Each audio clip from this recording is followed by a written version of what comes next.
Go ahead. 1, 2, 3, 4.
Friends, welcome to the Putting You Back Together Again show. I'm Rochelle Booker, aka Coach Ro. Today we're talking about surviving prostate cancer. Part of the journey of survival is to stop being selfish. If you have been diagnosed with this disease or any other illness, it's important to take care of yourself because it will significantly increase your chances of survival. Too many people want to give up and throw in the towel after getting a bad diagnosis, such as prostate cancer. But today we want to encourage you to press toward the mark, fight the good fight of faith, and hold on to hope in what may seem like a hopeless situation. And now you're probably asking the question, how do I hold on to hope in a situation that seems so hopeless in a fight against prostate cancer? Well, I'm glad you asked, because our special guest sitting next to me, Dewayne Charleston, is going to tell us how to get up and gear up to handle this fight against cancer. So let me tell you a little bit about Dewayne. He is the founder of the Dewayne Charleston Foundation. Dewayne was actually diagnosed with stage 4 prostate cancer in 2009. He has never been, and it has never been in remission. yet he continues to overcome this insidious disease 15 years later. My goodness, my goodness. He served as the first Black judge in Waller County history and has published his own newspaper and magazine for over 35 years. He was recently featured as a cover story in a national issue of the Health Monitor and was a subject of a documentary now on Tubi called The Silent Killer. Well, welcome to the show, Dewayne. Welcome. I'm so glad to be here. Yes. I'm so glad to have you. Wow, your life has been a harrowing journey, to say the least. Yeah, it has. So tell us, Dewayne, kind of how you ended up where you are now and what inspired you to start the Dewayne Charleston Foundation. Well, I was serving as a judge just of the peace out in Waller County, and my life was total activism. I was an activist judge. I ran for judge. It was an elected position so that I could do activist work. And so I began to do activist work, and my whole thing was just to was to save the world. Right. And so I was working with a lot of different people, but life was pretty good at the time. I was married. I had a 2-story log cabin. I had a convertible BMW. I had high dollar livestock. And you're living a good life. 5-acre farm with a nice barn. And I remember somebody came one day and was trying to sell me cancer insurance from Aflac. Oh, I was like, I'm never gonna get cancer. Yeah. I'll save those few dollars. Right. And it was a great offer, but I was just not that person who would get cancer. So life started life, and then I was doing my own thing. I was eating food from gas stations, fried chicken from gas stations, eating whatever I wanted. Whatever you wanted. I gained so much weight. My marriage was, rocky, but I was a judge, and I had what I needed. I had my animals and my horses and things like that. And then I was involved with leading marches and student activities and marches. And so I had one day I was at my house, and I had heard the reports that I was caught up in a sting operation, a criminal sting operation. And I was pretty popular at the time, but I remember it was July the 7th, 2009. I heard somebody outside my window. And I was out on the farm, so nobody's supposed to be up in my house on the farm. And I got up and rose up at 6:30 in the morning. There were FBI agents. Oh my goodness. And U.S. Marshals coming to arrest me. Wow. And I had been the subject of a federal sting operation primarily because of my activist work, but clearly, I had compromised myself by the people I was hanging with, not necessarily the things that I was doing. So I got caught up in a conspiracy thing. Wow. So I'm at the FBI and doing interrogation. My life is like, I can't believe this. I'm facing 15 years in prison. I had to hire Mike the Guerin and the Guerin brothers. I spent a lot of money, but then I thought that I was having a heart attack. Oh my goodness. And I was so stressed out with, Dewayne, how did you ruin such a good thing? And I went to the doctor thinking that I was having a heart attack. And they said, well, first of all, Mr. Charleston, your triglycerides are 323. Wow. And you're going to have a heart attack before anything else. And they said, but we think that you have a very serious cancer, and we need to get you to MD Anderson as soon as possible. I went to MD Anderson, and they did a biopsy on me. And the doctor walked in the next day, Dr. Lewis Pisters, and who's still there. His brother is the CEO of MD Anderson. And he said, well, you have a very aggressive cancer. Wow. He said, I can't cure you, and nobody at MD Anderson can cure you. Keep in mind, this is in 2009. Wow. And he said, but I will tell you this, that he said, God is still in the healing business. That's right. And he asked me, he said, do you mind if I pray for you? And Dr. Lewis Pisters got down on his knees. Oh my goodness. In 2009, on September the 31st, he got down on his knees and he prayed that God would heal me. And I knew then that if God had put me in the position of somebody at MD Anderson who was willing to pray for me, is that if I just depended on God and I followed the orders of the doctors, and so they were the hand of God, that I would be okay. And so I took control of my life, I think, and I cleaned up my diet and tried to do things better. I started going to comedy clubs. I bought me an RV. I started traveling and just going. And I changed my whole lifestyle. Changed your whole life. I ended up getting a divorce, and raised my kids, and but it was good. So and that's where I am. So I've been struggling for going on 16 years now, and I'm undergoing chemotherapy right now. Wow. But I've been in and out of clinical trials, and I've been defined. I've been defined what the doctors were saying, what the prognosis was saying, and glorifying what I believe that God is going to do. Well, we know God is able. He's definitely a healer. Wow, what a powerful testimony. It's almost like, you know, the legal issues, those legal woes kind of pushed you into this situation of getting diagnosed. Your blood pressure probably went up. You were stressing behind it. It was almost like a blessing in disguise. Absolutely. I wrote a book, The United States versus Waller County, Denby. And the very last sentence in the book, I recounted how when I was leaving the courtroom, I went to the prosecutor and I had to plea out some deals. I got no prison time, but I lost my job, and it was a sad, sad day in my life. And I was fighting cancer. In fact, I had just left Indiana to go to the court. I caught a train to the medical center from a treatment, and I walked over there to him. And the last sentence in my book is what I told him at the sentencing. And I said, I had not been arrested. I was rescued.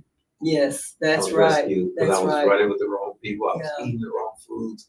I had not gone to the doctor in 10 years. In 10 years, a decade. And I had good insurance. Wow, and never used it. Good insurance for 10 years. Right. And never went to the doctor. 10 years. Wow. I tell brothers all the time. That's a long time. 10 years, and I'm paying for it now. Yeah. Because I've had 5 surgeries. I'm having a spinal biopsy next Thursday. All of this stuff that I didn't have to do. They could have caught it early on, because what's key here is early detection. Early detection. Right. Yeah, if you're 40 years old. 40 years old. If you're 40 years old and you're a black man, you need to have your PSA tested. And it's a blood test. It's not a digital rectal exam. It's a simple blood test. It takes about 10 minutes. Most of your insurance will pay for it. And there are other people that will give it to you for free, but it's a simple blood test that is the most effective at this point. Wow. And no man should be without it. Right. No man should be without it. And so that's why I want to do this show, Dewayne, because my show is all about, you know, putting you back together again. So putting your life back together again, helping you build a better future. And part of that is centered around health and fitness, health and wellness, right? Absolutely. So you have to have a healthy diet. And that doesn't mean it's going to just, you know, stave off all illnesses or diseases, but it may help to minimize your chances of getting a cancer or something that may be life-threatening. Absolutely. And obviously, that's why I wanted to bring you on the show, and I had your colleague Don on a couple months ago to talk about prostate cancer. I don't want to do this once a month, because September is Prostate Cancer Awareness Month. Now, this is a every month awareness thing.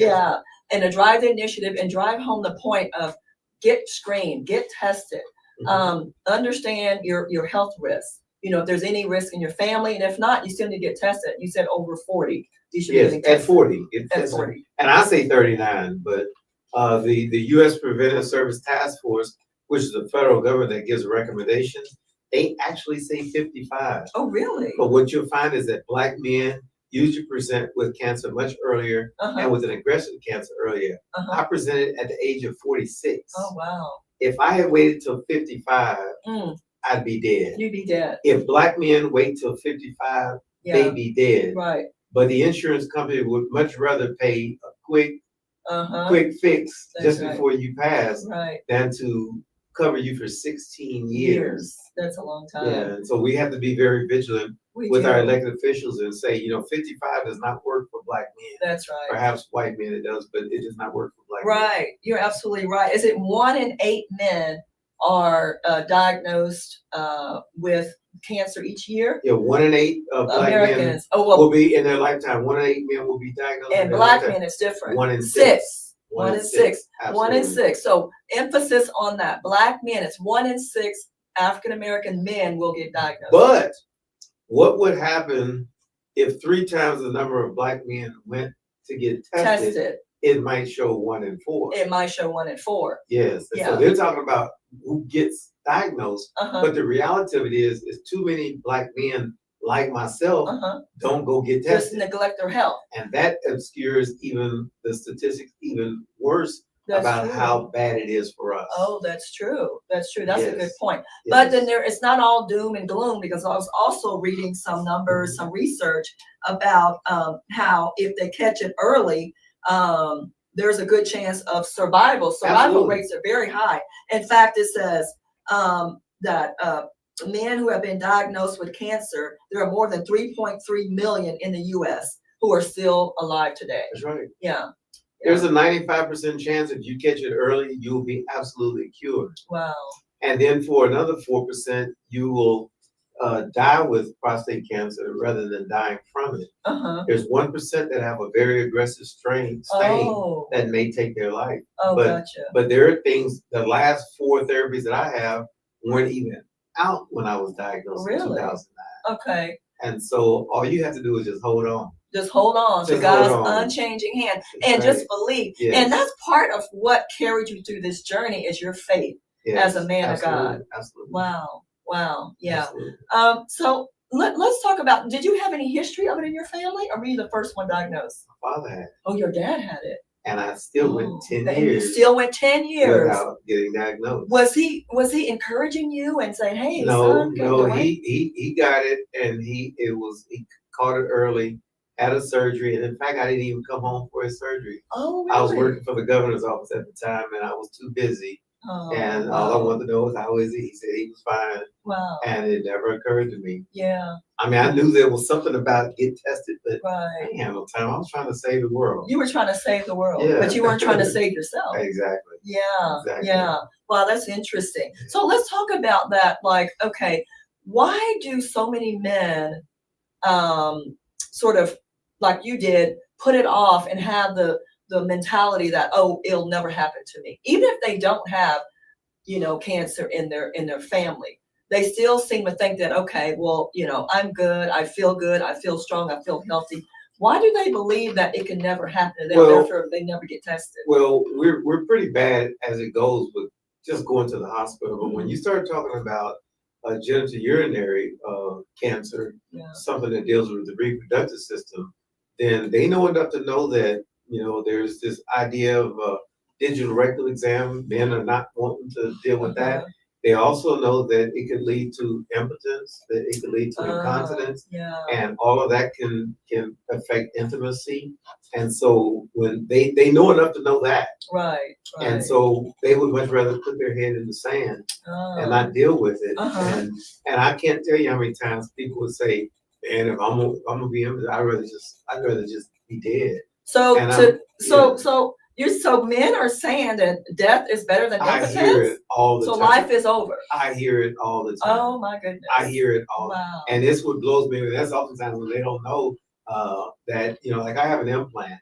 And so, and there's always something that can get you where you need to be, but I hear it all the time. Yeah. I hear it all the time, and I want to say, brother, please, just educate yourself. Life does not have to be that. There's nothing that they can't fix. Just like a woman gets breast cancer and she can go and have a reconstructive breast surgery, the same way that you could do if they had to take like your erectile nerves out in order to get the cancer out, which happened with me. And so then you can go in and get an implant.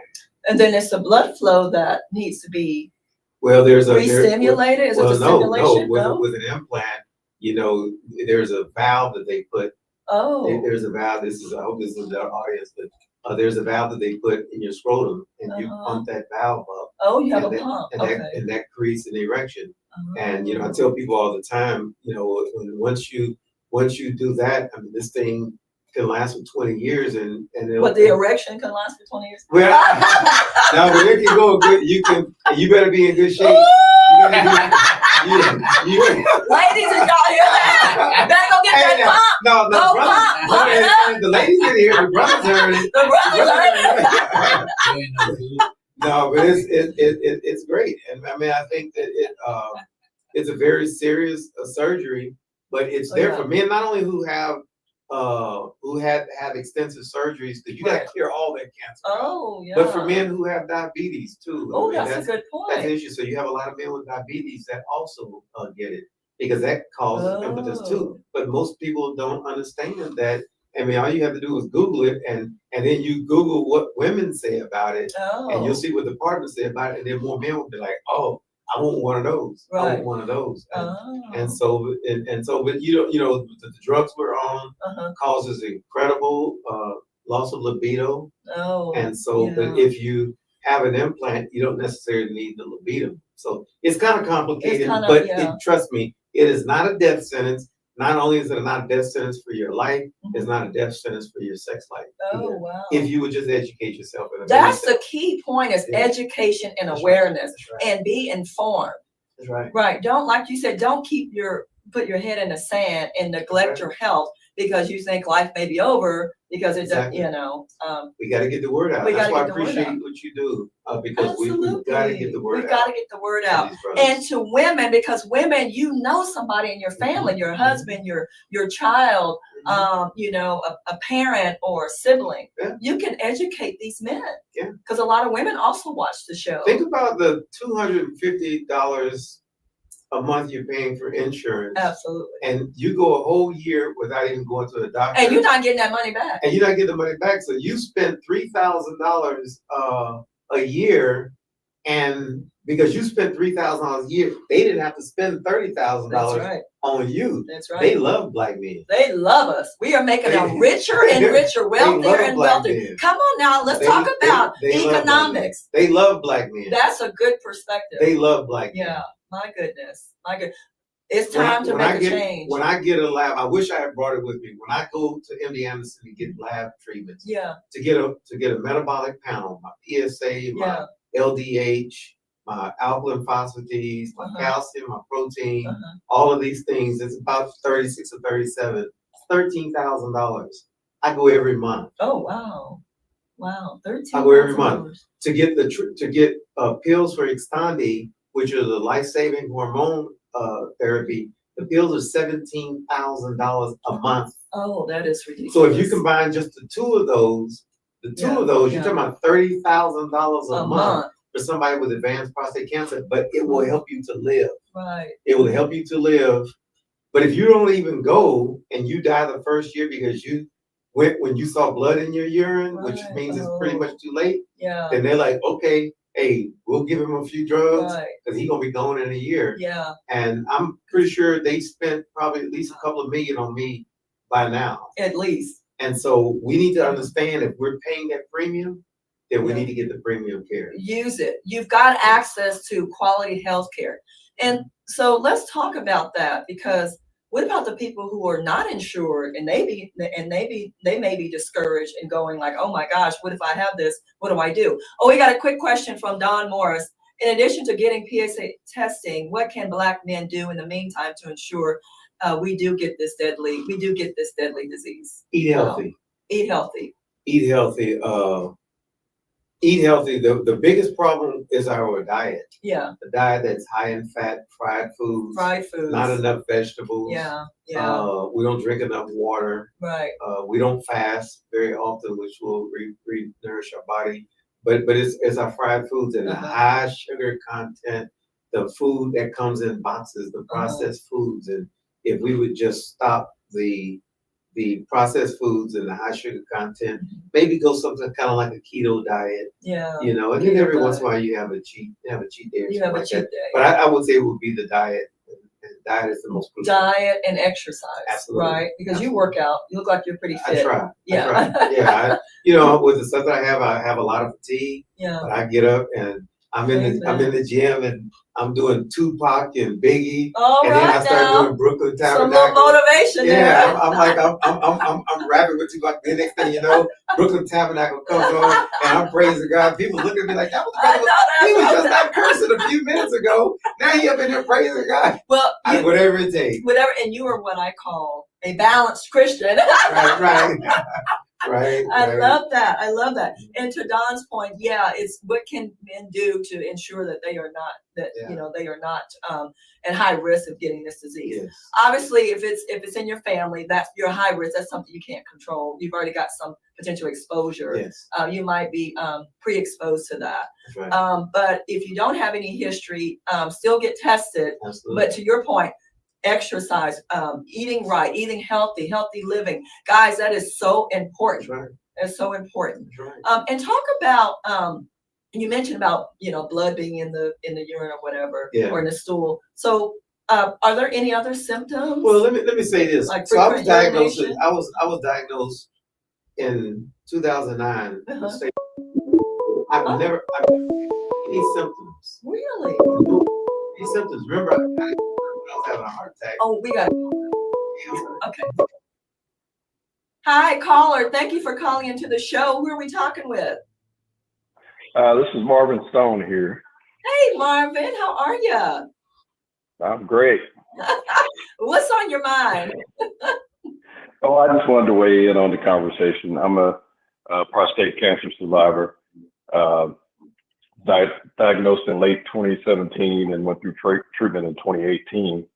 But just wanted to encourage everyone to, one, do your regular yearly physicals. And then, in that vein, they'll be taking your PSAs. But that was pretty much how I was diagnosed. One physical 1 year, doctor indicated that my PSAs were probably abnormally high, but he would check it again later.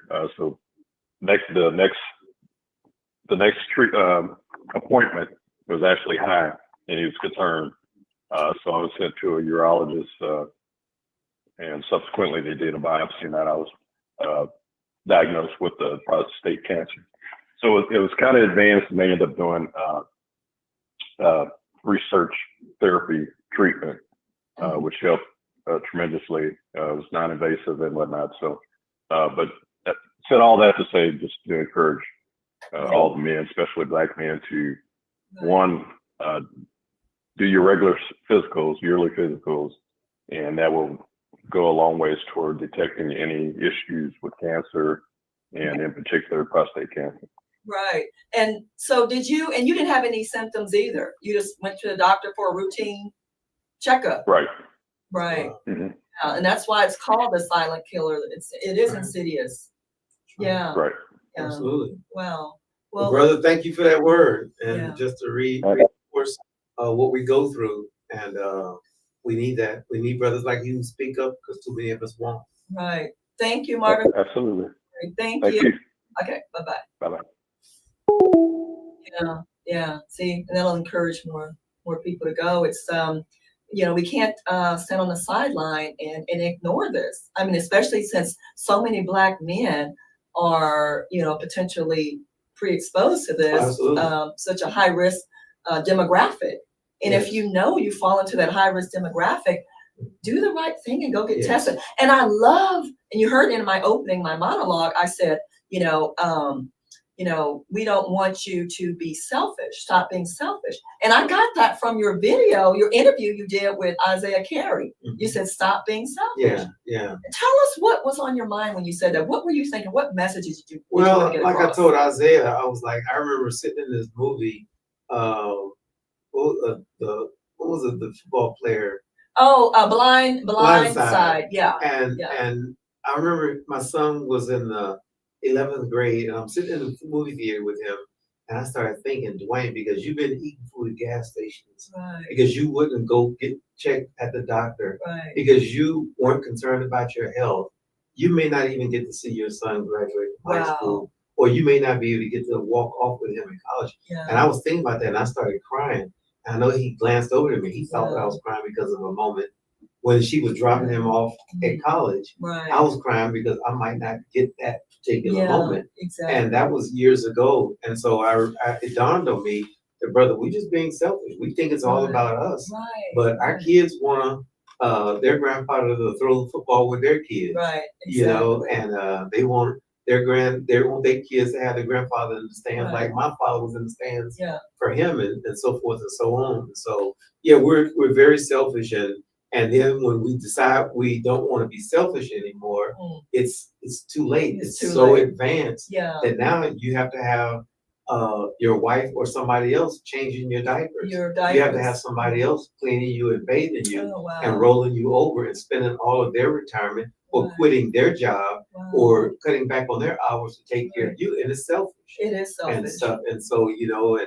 and so that's what I was thinking about the whole time, and we can do better if we live better. I love that. Yes. That is so powerful, and it's so true. Yes. People don't think about that. You're right. We can just be so self-absorbed or just so focused on living in the moment that we're not thinking about how our health, if it deteriorates, how it can affect our family. Oh, absolutely. You know, that's stress. Absolutely. Absolutely. Undue stress that we're putting on our family. Absolutely. You know, especially if you catch something early, there's a greater probability that you can, like you say, you can survive it. Absolutely.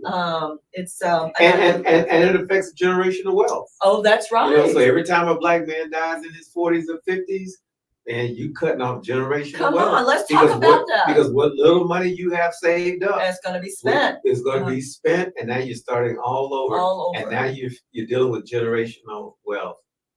And that's a huge loss to us, because we're already worth only 1/10 of the average white family estate. Wow, 1/10. And so if we're dying before them, we're losing all those years of labor. Right. We're losing the retirement that we have saved, that we give to Social Security.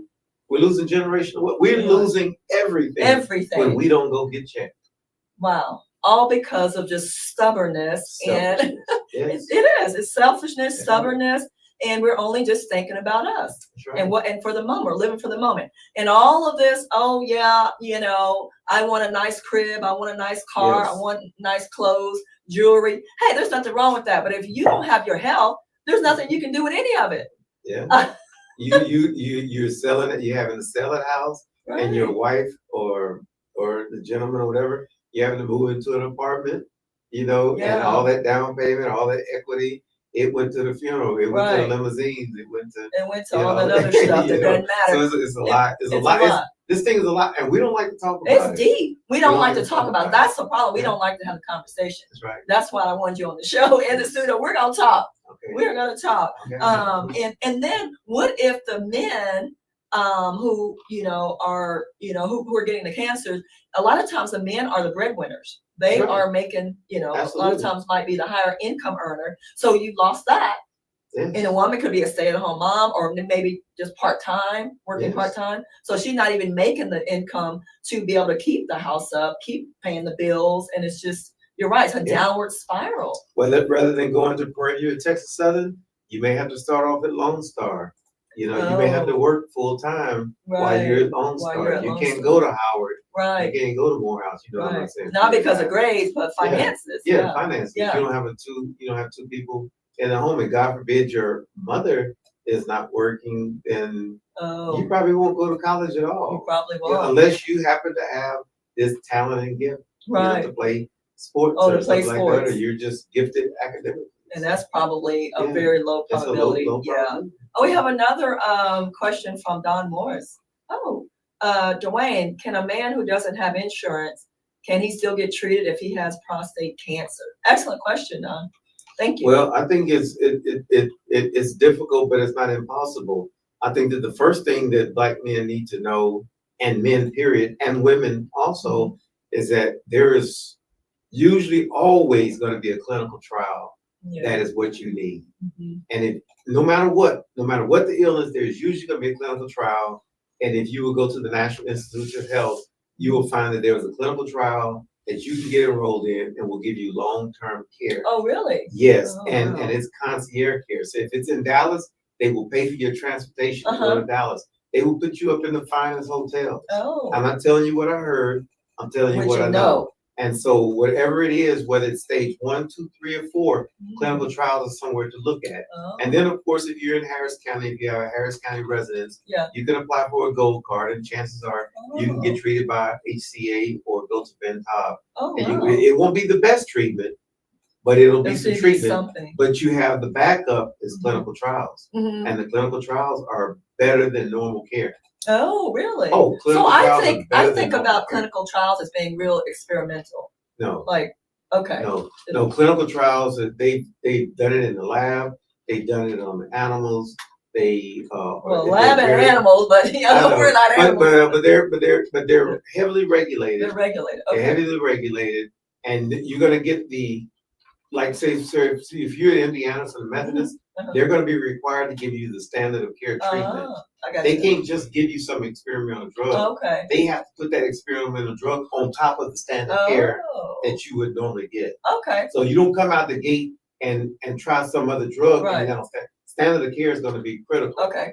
Okay. In clinical trials, but they're going to give you something that other people have not gotten. Yeah, okay. And they're going to be pretty. It's good. And I tell people, like a lot of people, especially brothers and sisters, the first thing to think about is Tuskegee. And or to go back to his question, so yeah, there are people like the University of Houston Family Care Center that would do free PSA testing. There are some hospitals. We have East Houston Medical Center that is offering to do free care for us in a project that we're working on. So if you look hard enough, you'll find the care that you need. That's why I want people to go to DCFblue.org and let me be able to help them. And let me be able to help find them where they need to go. And so nobody's going to be left behind if they want help. Nobody's going to be left behind. So we're going to put that up again, your website, DCFblue.org. So guys, these are the resources that you can utilize to help navigate you to the locations where you get tested and screening. Absolutely. And what about local churches? Because I go to Wheeler. So I know they did something in the fall with some testing or screening. So we were working with Wheeler, and we hope we're going to get back with them next year. But no, they have a very aggressive men's ministry. Yes. And so we just did apply for $1 million policy, $1 million grant with Peruvian University and Houston Wellness. Houston Wellness is out of the ag department. And so, and Purview just got a $3 million grant, and they got 2 mobile testing units, and then they got a food, like a food truck to distribute free food. And it's going to be huge. They're going to be delivered in late February, and it's going to change the game. So when we go to Wheeler, or we go to Good Hope, or we go to Church Without Walls, we'll be able to go up with a mobile medical unit that can do the screening. And that's the one thing that is missing right now. It's missing. We can roll up to a nightclub. We can roll up to anywhere. And that's the one thing that's missing. And most of the hospitals only have one, and they're in high demand.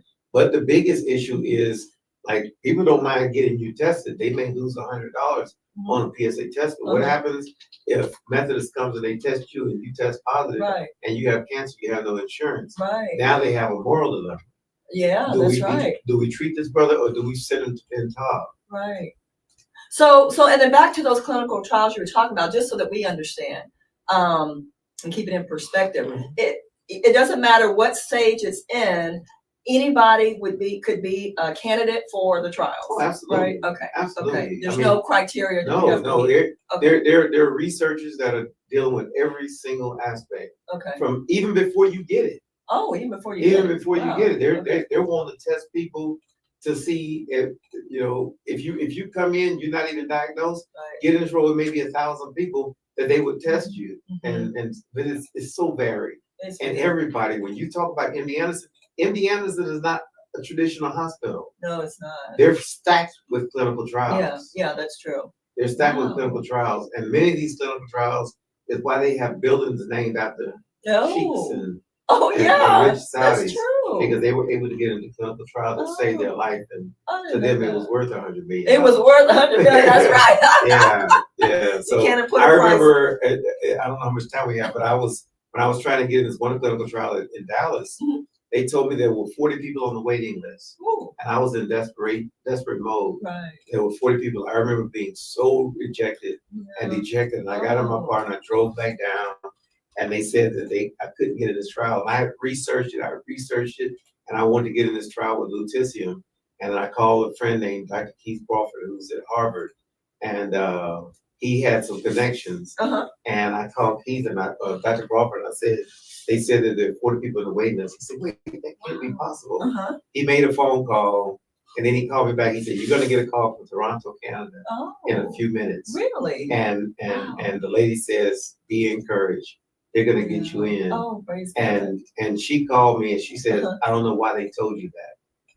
Wow. And it turned out they did not have a waiting list. They didn't? And two doctors told me that there was a waiting list. So at this point, I had a couple of frat brothers that that were like, that had met me at the hospital and they were helping me. And I said, no, I don't want somebody else who has grandsons that will turn away before me, or who has children that will turn away. I don't want to skip mine because I have favor, because I know somebody at Harvard who knew somebody at the headquarters in Toronto. And I said, no, I wanted to do a press conference and say what rich people were put in this trial because I couldn't be, because, and that I couldn't. And so everybody kind of convinced me that, that Dewayne, you need to take the favor of God. Because if you die, you know, who's going to be there to fight? And so they put me in a clinical trial, but I never forgot that though. I never forgot it. We have another question. Mr. Morris, have you found if there is a racial bias toward Black men regarding treatment with these hospitals?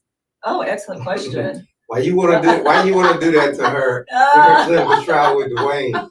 There's a racial bias in literally everything we do in America. That's true. I don't care if it's a grocery Education, store, where grocery store is a place where hospitals treat people everywhere. So that's part and parcel of American society, and we need to fight against it. We need to rise above it. And we cannot be on the sidelines. We have to have some skin in the game, because we also have to think about future generations. Absolutely. Right? And we can't just be so narrow-minded and just think about ourselves and our situation right now. Yeah, well, it would be nice if, you know, University of Houston has a medical school now, Texas A&M has a medical school now, UT has 5 medical schools, Baylor has a medical school, TCU has a medical school, North Texas has a medical school. I wonder why Texas Southern and Prairie View don't have a medical. So. Well, go figure. Well, we need to get some money from the government. Oh, okay. Marvin has another question. What kind of follow-up care can I expect after treatment? Excellent question.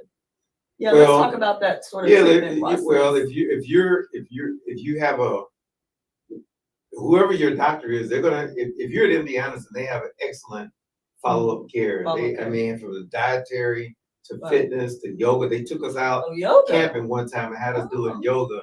Hot yoga? No, not hot yoga, it's regular yoga. But I went from there to hot yoga and stuff. But no, I think that, you know, most of your follow-up is going to be dictated by what your doctor says, but you can't wait for what your doctor says. You know, so the thing is, I don't take, after surgeries, I try not to take his pain medicine. I try to start walking as quick as I can. I start trying to walk as fast as I can. I don't eat heavy meats as quick as I can. You know, you got to go to fish or a light diet. You have to laugh. So follow-up is about humor too. So you got to make some trips. You got to make some trips to the Houston Improv or go to a church where that pastor is going to give you more than a word. I got a few churches in mind. And so, but no, you need to follow what the doctor says. That's the most important thing. Is follow what the doctor says. But then you also need to do what you know is good living. What you know, what you know that you need to be doing to stay healthy. And that's excellent, because that leads me to, it's a good segue to my next point about God never wastes our pain. We always go through something, a trying, tough season. So, you know, number one, to grow closer to God, increase, strengthen our faith, but also so God can use us to pour into other people, to help encourage other people, you know. So you've got a powerful testimony, as does other people, Marvin and other listeners who are out there tuning in and sharing your story with people, so to give them hope, right? And the other point is, you know, we have to participate in our own deliverance, our own healing, and our own restoration. Yeah, God has all power. God is sovereign, but God also is asking us to be obedient in going to the doctor and doing what we need to do, following the doctor's orders, to your point. I mean, and there are several characters in the Bible where Jesus healed them, but they first were told to go and do an activity in order to experience that miraculous healing. One, I think it's in John 9 with the blind man. He was blind. He was born blind, and he was told to go wash his. You know, Jesus spit in the mud, and Jesus put the mud on his eyes, and Jesus told him to go wash his eyes with water. Go to the pool of Siloam to go wash his eyes, and then after that, that's when he experienced the healing. So, like a faith without works. Faith without works is dead. And then what about Naaman? Naaman was a warrior, and Naaman also was told by Elijah to go to the water to wash into the Jordan River to go wash 7 times. He first refused, name it, stubborn. That's right. Stubborn, Selfish, right, selfish and stubborn. And he pushed back on that. And then I think one of his servants told him, hey, you need to go listen to what Elijah's telling you to do if you want to experience that healing. And he went and washed in the Jordan, and then he was healed from leprosy because Naaman had leprosy. Wow. So, okay, if you are diagnosed with cancer, don't give up. Go and eat, go and help, listen to what your doctors are saying. Eat better, eat healthier, live better. It's like being obedient and doing what God is telling you to do so that you can receive the healing that he wants to give to you. Yes. Right? Yes. I mean, absolutely. Absolutely. Yeah. Something that I bring up too, because, faith is the most important tool. Amen. Because that's the only thing that's sustaining. Yes. People will come in and out of your life. They will. Your bank account will change. Go up and down, your up and down. Insurance will be questioned. But, God is the same God, Yes, and so faith is important. But having said all that, I would say, lay off of dairy and get sugar out of your life. Oh my gosh, let's talk about that. Oh, we are consumers of sugar. I mean, I had to cut that out of my life because I was consuming too much too. And that is the quickest way to lead to diabetes too. Yes. I believe, When they want to find out where the cancer is, they give you an injection of glucose. Oh. And so but it's radioactive glucose. Oh, really? So it's radioactive glucose. So you drinking this stuff and it's radioactive glucose. So when it goes to your body, the glucose cancer is like, oh, I feel some sugar coming in. Oh. Glucose and sugar are the same thing. Yeah. And so I feel some sugar. So then it draws it. And it'll start eating. It's like the cancer grabs it, and then that glucose will go straight to where the cancer is. Oh, wow. Well, as soon as it gets where the cancer is, they slide you in the donut, and then they want to see where the cancer is, and all of that radioactive glucose lights up. Because after an hour sitting in that room waiting, it's gone to all the cancer cells. Oh, that's how they can determine where it is. So if that is the medical way of determining where the cancer is, imagine what happens when we eat donuts for breakfast. Oh, every day. Imagine what happens when we go and get even just any kind of drinks. Yeah. Orange juice. That are laced with a lot of sugar. Orange juice has a lot of sugar. Absolutely. Yeah. And just anything that has lots of glucose, and bread turns into glucose. Glucose turns into sugar. Bread is glucose, and to everything white. And I used to tell this, I haven't said this in a long time. Except for wheat bread, you're good there. Wheat bread, okay. It's a little better. A little better. When we grew up talking about the 4 food groups, and we talk about bread. Yeah. Was that misleading? No, well, you can look and see how many carbs in there. So it's still going to have a lot of carbs. Okay. You got to read the labels. Yeah. I tell people all the time, get rid of everything white. Everything white. Yeah. And if I wasn't on deal, I'd add to that. Oh, no. You have a white spouse. He's not saying get rid of a white spouse. Yeah, get rid of everything white. So you talking about potatoes, rice, potatoes. Oh, potatoes. Bread. Oh, yeah. It's starch. Starch. And that turns to glucose. Everything white, you name it, except for maybe the white broccoli, maybe. Yeah. But rice and flour. Yeah. All the flour, the sugar. And we use a lot of that to cook with. Flour. Yeah. Can you imagine your mom's berry cobbler? And it's not too many African Americans who peach cobbler. Salt. Yeah. Yeah. And how many of us have a cabinet that's empty with flour and salt? Most of us have that in our pantries. and we don't do this anymore because everybody has air fryers. But we were using hydrogenated vegetable oil, which is highly carcinogenic. And we didn't have the money to keep going buying one extra virgin olive oil. We didn't have the money to buy avocado oil. We used our grease over and over and over again. That was like walking carcinogen. Oh my goodness. But it made the food taste good. It made it taste good. But what tastes good for you doesn't mean it's good for you. Exactly. Yeah, just because it tastes good to you. Mr. Charleston. Yes, sir. We have a question from our producer. I have a quick question. Now, yes, I was one of those guys. I'll shorten this as best I can. Mm-hmm. I was one of those guys. Y'all talked about it earlier. Why don't men like going to get tested? I was one of those guys that didn't want to bend over. Wow. Okay. Mm-hmm. That was, and I heard Coach Rose said you would prefer death than to get tested. Well, that was my problem. Now, here recently, in my talks with Coach Rowe and my talks with my girlfriend, who pushed me to go and get an exam, I have recently gone and gotten an exam. So first of all, I'd like you to touch on the non-invasive procedures now to encourage men. And secondly, this is my main question. I didn't know anything about the bread, the rice, the potatoes, because I was taught as a kid, and I get teased today at 55. I get teased today because I eat a lot. So my parents encouraged me to eat a lot of fillers. That's right. Fillers were potatoes. Yeah. Well, we can afford That's right, it. meat and potatoes. And bread. So here's my main question. As you can't tell, I'm a gym rat now. I'm a little out of shape, but once I get back into the gym, my argument is that men can fight prostate cancer off with drinking lots of water, with having a physical regimen, a workout regimen, things of this nature, along with eating right. That's right. Is there any truth to what I think? Or is Absolutely. It's total truth. It's total truth. If you get yourself physically fit and if you clean out your system, then your immune system, when you start eating good and healthy, your immune system is designed to fight off cancer.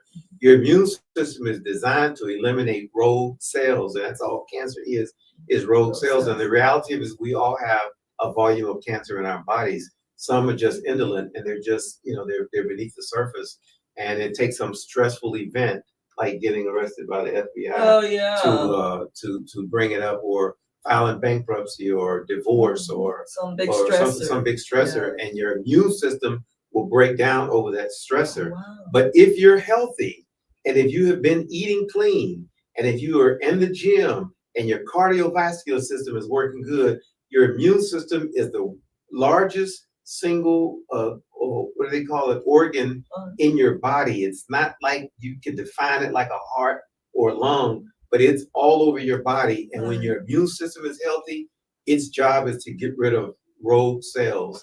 And the only way you can get that is if you're actually eating clean, eating really clean. And that means getting rid of fried foods and high fat foods. Okay. Yeah, we addressed that question. Oh, you did? Yeah, Okay. we did. Okay. Yeah, get rid of fried foods. And that is because I also do quarterly shows, at least once or twice a quarter, on health and fitness and exercising.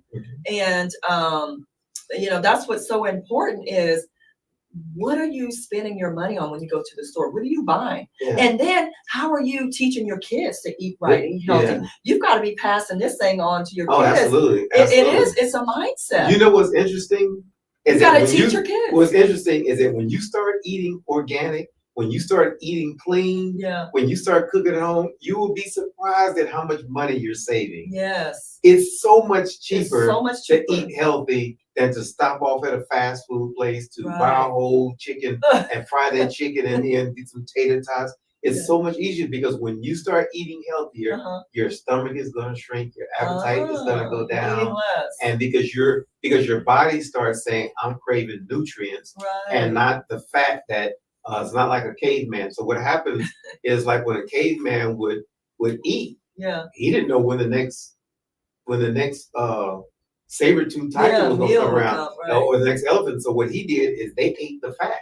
Oh. So they ate the fat. They needed to eat and consume fat. And so our genetic predisposition is to consume fatty foods, fried foods. And the people who provide these hydrogenated vegetable oils, when you eat fried chicken, you can't just eat one piece or two pieces or you can't stop there. Yeah, and so your body begins to crave it because the primordial instincts kick in, and your body is thinking, you don't know when you're gonna get some more fried chicken. Of course, if you 8 people in the house, like with me, we ate it because we didn't know if you waited, you might not get any. You might not get anything. Yeah, and so we have a craving for high fat foods, fried snacks and stuff. It's a craving, and it triggers that instinct preservation, and we eat a lot. We can't just eat one bag of chips. No. Oh no. That's why I don't even buy chips anymore. I Yeah, cannot yeah. stop. I cannot eat 2 or 3 Yeah. pieces of chip. I have to eat. I go through the whole bag. I'll get a I large stopped bag. buying I them. don't throw it in the trash. Well, I even buy the veggie chips, but those still aren't good Oh, for they're you. not good for Yeah, you. no, They're not no. good They for you. just psych you out. That's Veggie psychological. chips. It says veggie. Yeah. Well, so, Mr. Charleston. yes. I don't want to interrupt you, Ms. Oh, you good? Rochelle. Yeah. Just real quick, before Ms. Rochelle, Mhm. before I hand the microphone back to Ms. Yeah. Rochelle, could you please touch on your website and what people can find on your website? So my website is dcfblue.org, dcfblue.org, dcfblue.org. And basically what I have on there is a series of blogs, and it's really open about everything from the implant to the diet to my being overweight to my fitness regimen to clinical trials to just everything, to my faith walk. Yeah. And I deal with everything in a form of blog, and I'm Right. completely open. Yeah. But then we also talk about how we need to get schools to do the Blue Out campaign. I want to get like the high schools this year to start wearing the blue socks I love and that. the blue gloves, because grandfathers are in the stands and fathers are in the stands. Absolutely. And Susan G. Coleman does the pink. Yep. But we've got to get people wearing the light blue. The light blue. Not just the light blue, but even the dark blue and the pink. Because we variations. Want, dark blue is for colon I got cancer. I got my Yes. blue on today. That's right. What? You're not wearing blue. You gotta be kidding me. Listen, we don't You have gotta be to. Shut up, folks. I know, cut. No, we are live. You could at least wore a little blue ribbon. I wore blue last night. Oh, to you the wore event. blue last night. Okay, Oh, we're gonna let you off the hook. At least Yeah, one of us yeah, has blue. on blue. And And I have it's- so much blue at home. Oh, I bet you do. I have so much blue Your at home. closet is full of it. And also because Yes. you're a Democrat. You're a Democrat. I was until what's happening in Gaza. That's That's a whole that's a other whole show. other I know. Bring me I on. know. Oh yeah. Bring me Oh, on. I will, because you're an activist. Yeah. Yes, and yeah. I think that that's I something love we deal with, social activism. especially as believers. And, Yeah, as believers. yeah, exactly. I think that what's going on over in It's heartbreaking. is unbelievable. And Russia and yeah, it's heartbreaking with all these wars over the Middle East and Ukraine. But just a little more clarification. We talked about how there's a disparity, obviously, with more Black men being susceptible to prostate cancer than other races. But I still don't understand why. Why are we more susceptible to that? Is there a medical reason? Well, think about when we were enslaved and we were in Jim Crow and interrogation. Think about our diets. Mm-hmm. Think about our diets from generation to generation, eating hog fat and pork jaws and pig feet and started from think about that. And so then think about if you're doing that generation after generation, how that can affect your DNA. Okay. Think about how, because we were told to eat starch because we didn't have that much money. So you ate potatoes and you ate all of this stuff.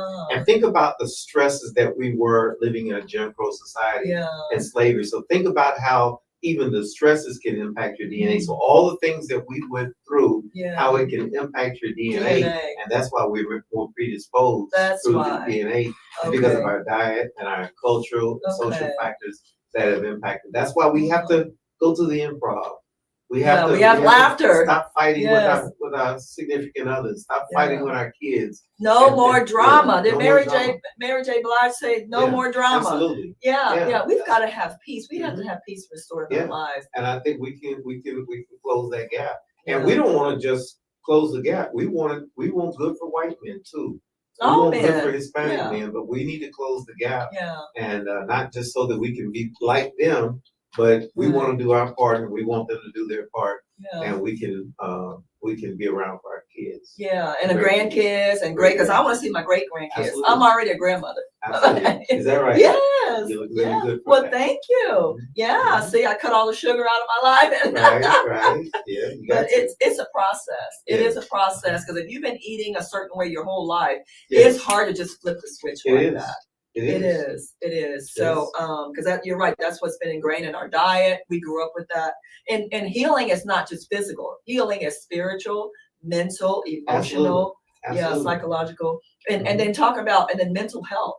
Have you seen, especially with other family members, have you seen an increase, uptick in mental health with the loved ones who have surrounding them to support them? I can't really speak to that, but I know, but when you have a cancer diagnosis, I can imagine, like I was talking to my daughter the other day, and she's 30, and for her entire adult life, her and her brother have dealt with the father who's had stage 4 cancer for half their life. Half their life and all of their adult life. Right. You know, I suffer from depression because I get mad at myself and I think about this. So I suffer from depression, and who doesn't at some point in some time? But when you have something like this happen, it just compounds, and so mental health is very important. It's very important. We got to stabilize that for family members, not just for the person diagnosed, but also other family members. Yeah, absolutely. Yeah, and absolutely. 15 years now. 16 years now. My goodness. I'm in the 16th year. In the 16th year. And it hasn't metastasized. Yes, it has. It's in your bones. You're saying, okay, so it's in your bones.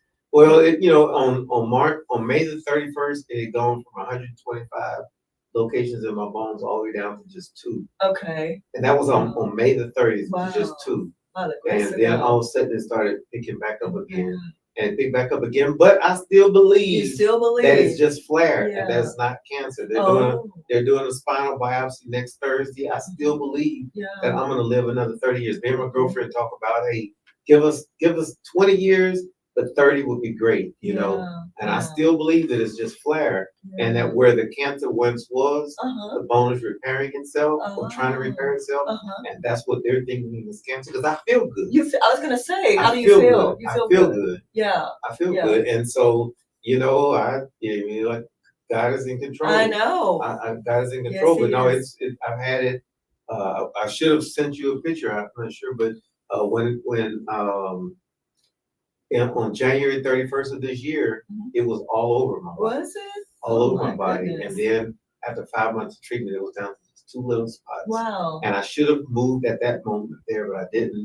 And so now it's back up again. But we're going to find out on Thursday. So I want your viewers and you and everybody praying for you. We are praying for you. Yes, we are prayer warriors because we know God is able. God is a healer. There's nothing too hard for him. Absolutely. God can do anything but fail. Absolutely. And you look good. I got to tell you, you don't look like what you've been through. No, God is good. Oh my God. So we're going to keep you in prayer. Well, we are, my goodness, out of time already. What last words or messages do you want to leave with our audience before I close this out? Yeah, it's all about God. It's all about God. The God that we serve is an awesome God. Yes, He is. And if He didn't do anything else for me, He already done enough. I love it. I love it. And I just love, you've been through so much, and I love how you have this increased faith. Yes. You continue to walk in faith, and you haven't let it go. Yes. And God is going to bless you because of that. See, Absolutely. His favors on you. Praise God for you. Absolutely. Well, we are in the height of the Christmas season, and my goal is to spread the holiday joy. While you're shopping for a tangible gift, be sure to gift yourself or gift a loved one with an intangible gift, right? Go get screened, go get tested, and that is then that will translate into good health. However, we know that the greatest gift of all is receiving the free gift of salvation by believing in Jesus Christ as our Savior. And in Him is where we will have peace, joy, love, and comfort. That's truly the gift that keeps on giving, Jesus Christ. So choose Jesus, who will give you the health and the strength that you need to keep on pressing on. And He will make all the difference in your life. So that does it for us, guys. Thank you so much for joining us. Thank you, Mr. Charleston. You were amazing. What a blessing you have been to us. Be sure to follow me and like me on social media. I love you, and be sure to love yourself. I'll see you next time. Bye, guys. Love you. 1, 2, 3, 4.